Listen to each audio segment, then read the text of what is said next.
Oh yeah! What's going on, everyone?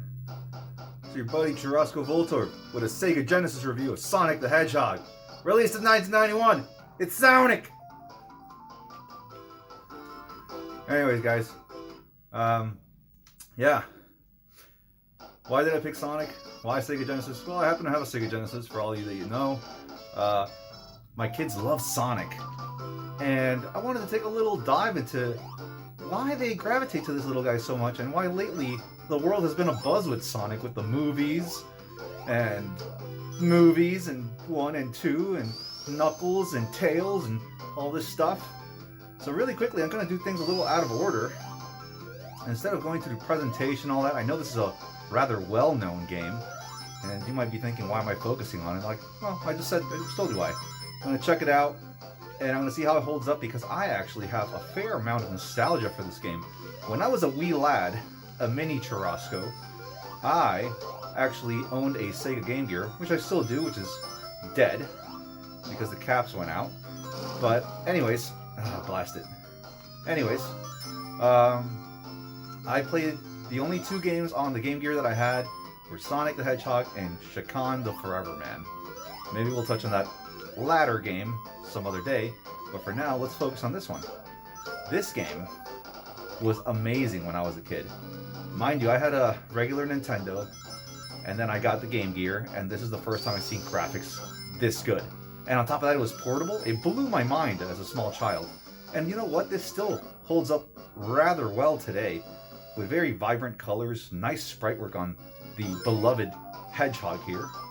Which is another thing, guys. Why a Hedgehog? Is Hedgehog fast? Because, as you know, Sonic's main gimmick, as you can see, is being rather speedy. Yeah, this game blew my mind as a kid, and I guess my children now love it.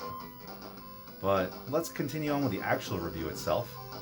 Let's look at presentation first. Like I touched on briefly, this is good stuff. These really vibrant, lively colors are really something else. Don't mind the super trippy bonus stage right now. I kind of don't like it, and I don't remember it from the Game Gear version, so maybe it was missing from there? I don't really know. But yeah, the colors are great. Animation's fantastic. I really like the aesthetic that the enemies have, being like these like robotic android like forest animals and creatures. It's really, really neat.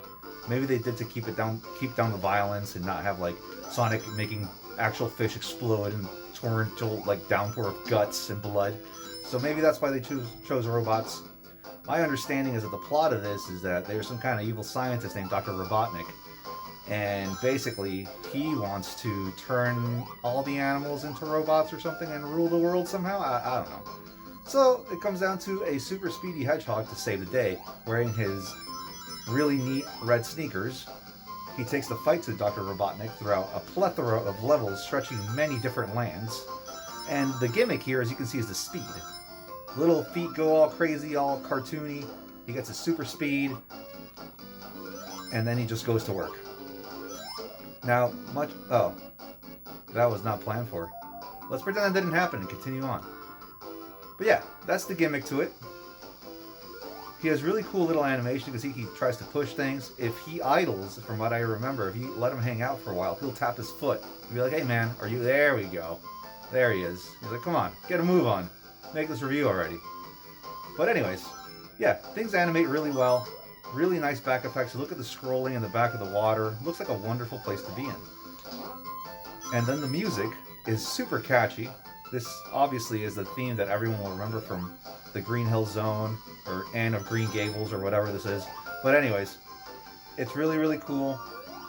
Nice layering effects. Great animations. This is a looker by definition for the 16-bit era, and I can imagine, well, not can imagine, but I know for a fact, this was definitely the Genesis main push into competing against the Super Nintendo and saying, you know, Genesis does what Nintendo don't because of their blast processing or whatever. And if anyone can explain blast processing to me, they'll get a cookie, because I really don't get it. But anyways, onto the gameplay. Gameplay itself is very Mario-esque, except you're a lot faster. And you know what? I give it to the game designers. They really accommodated Sonic's moveset. And they really compensated for his speed and everything in the layout of all these levels. They're kind of like mini racetracks at times. And, you know, I know Sonic's been going on for a while, and lately a lot of the games kind of go for that same racetrack type thing going on. But I think the original really nailed it and kind of set the pace for it. Yeah, the music is great. Sound effects are nice. As far as other elements of the game, you can see basically it's a really innovative control scheme, but not really. Maybe it's primitive, shall I say? You basically use your diagonal pad. You can duck, you can look up, and I believe as the level accommodates for it, you can kind of pan the camera up or down, corresponding respectively with whatever you're doing. And also, you only have one button to basically jump. Is your main way of traversing the land besides running. And then you also can roll. If you're running and you press down, you will roll, and that roll will damage enemies. You can jump on top of enemies, a la Mario, to hurt them, or you can spiral screw attack onto them, which works rather well. Sometimes the angle can be a little tricky, and I can't get it to work perfectly, and I'll lose my rings, which is what I'm collecting. Here, like the Mario coins, if you have a ring, though, it'll protect you from a hit. The first hit you take, you will lose all your rings. If you take a subsequent hit, you will die. So it's very important that you keep your stock of rings supplied. Other than that, you have to build some momentum to get your speed going as the Hedgehog here. Get those sneakers really to work.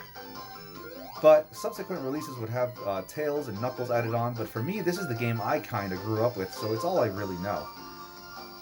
I was always amazed by these little effects and how ahead of its time I would think some of this stuff was.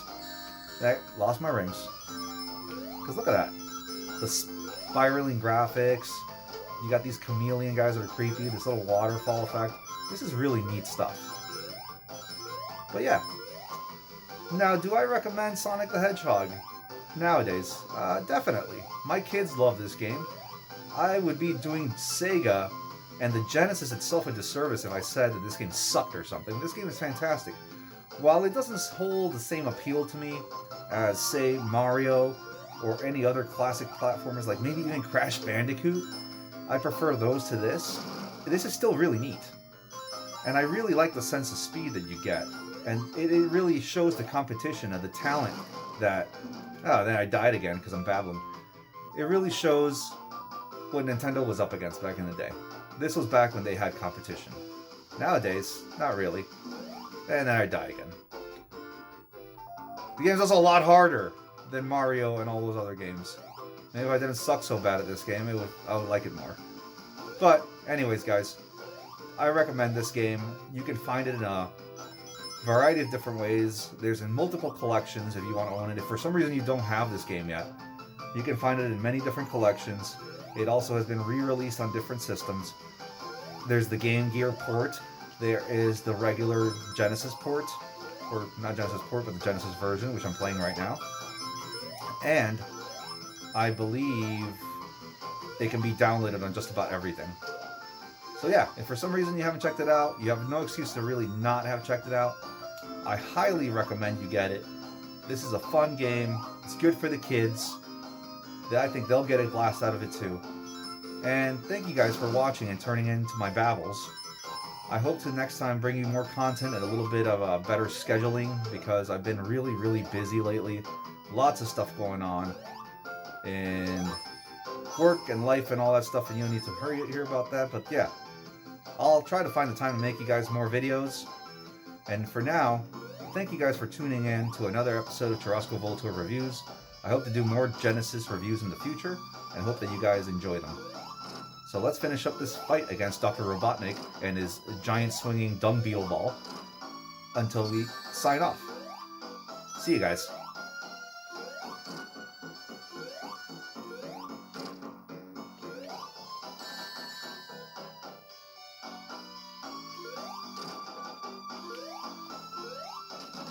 Yes! Yes, Sonic! I'll catch you guys next time. Later.